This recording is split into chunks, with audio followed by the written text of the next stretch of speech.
Hello and welcome. You've probably heard a so-called psychological fact and thought, wait, is that actually true? Our world is just swimming in them, right? From pop psychology tidbits to old wives' tales about how our minds work. Today, we're going to give you the toolkit to tell the real science from the pseudoscience.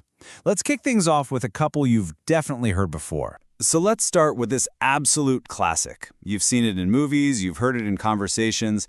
This idea that a whopping 90% of our brain is just dormant, unused, waiting for us to unlock some kind of superpower. But is there any real science behind that? Just hang on to that thought for a second. And how about this one? It's the foundation of practically every romantic comedy ever made. You know the story. The wild, free-spirited artist falls for the super-organized, buttoned-up accountant. It makes for a great movie, for sure. But does the research actually back it up? Or do we tend to fall for people who are, well, a lot more like us? Okay, so the truth is, both of those are total myths. False.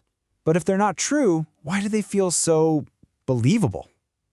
Well, the answer isn't really in the facts themselves, it's in how our own minds are wired.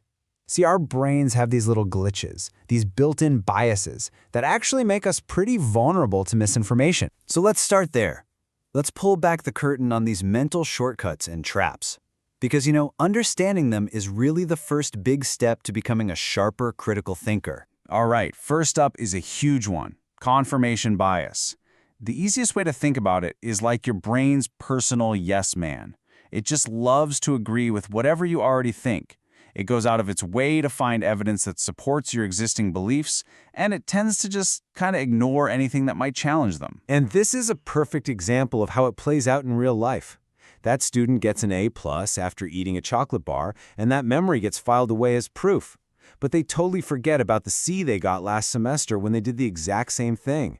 It's not that they're trying to be dishonest. It's just their brain doing some selective filtering to protect a belief. And listen, we all do this all the time. Next up, we've got hindsight bias. You definitely know this one. It's that I knew it all along feeling.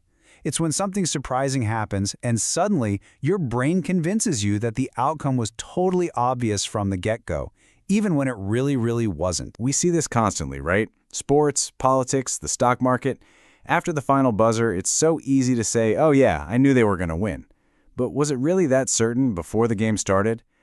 Hindsight bias actually rewrites our own memories, making us feel way more clairvoyant than we actually are. So, if our own minds can be this unreliable, this prone to making mistakes and falling for biases, how in the world can we ever really know what's true about human behavior?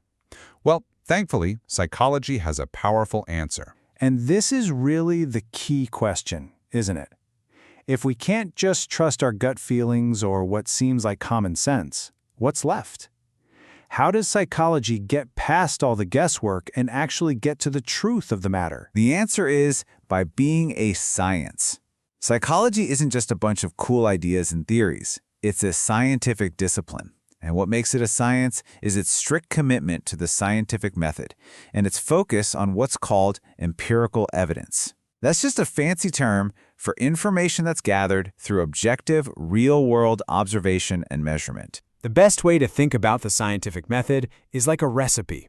It's a clear, step-by-step guide that researchers follow to make sure their findings are as free from bias as humanly possible. It's the toolkit they use to figure out what's really going on. And this whole process is super systematic. It kicks off with just observing the world and asking a question. From there, you form a specific, testable prediction. That's your hypothesis. Then you design a really careful experiment to collect data. You analyze that data for patterns, and only then, after all that, can you draw a conclusion.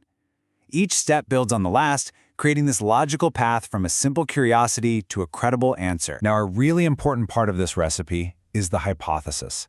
And it's not just some random guess. A good scientific hypothesis is a very precise, very testable prediction. So, for example, a psychologist might predict adolescents who spend more than 3 hours a day on social media will report higher levels of depression.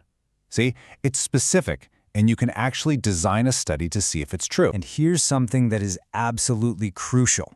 A scientific claim has to be falsifiable. All that means is that there has to be a way to prove it wrong. The statement, all swans are white, is scientific. Why? Because all we have to do is find one black swan to disprove it. This idea is what keeps science honest. It forces us to be open to the possibility that our ideas are wrong, which is how we learn and move forward. But just having a good recipe isn't quite enough. Psychology as a field has these built-in quality control systems to make sure that the research being published is as trustworthy and as rigorous as possible. Okay, two of the most important ideas here are reliability and validity. Let's think about it with a bathroom scale. Reliability is all about consistency. If you step on that scale 3 times in a row, a reliable scale should give you the same weight each time, right? But validity, that's about accuracy. Does that scale actually show your correct weight? A great psychological study needs both. It needs results that are consistent, and it needs to be accurately measuring the thing it claims to be measuring. Here's a great little mnemonic to remember this. For reliability, just think RRR. Repeated reliable results. If you can repeat it and get the same thing, it's reliable. And for validity, think VET. Valid evidence, true. Validity means your evidence is true because you're actually measuring the right thing. Now, one of the most important quality checks in all of science is peer review. Before any study gets published, it gets sent out to other experts in that same field. These peers basically act like scientific detectives. They go through the study with a fine-tooth comb, checking the methods, the data, the conclusions, looking for any mistakes or biases. It's a really critical filter to separate good science from bad. And maybe the ultimate test of a scientific finding is replication. Can other scientists in a totally different lab with different people repeat that same experiment and get the same results? If a finding can be replicated over and over, our confidence in it soars.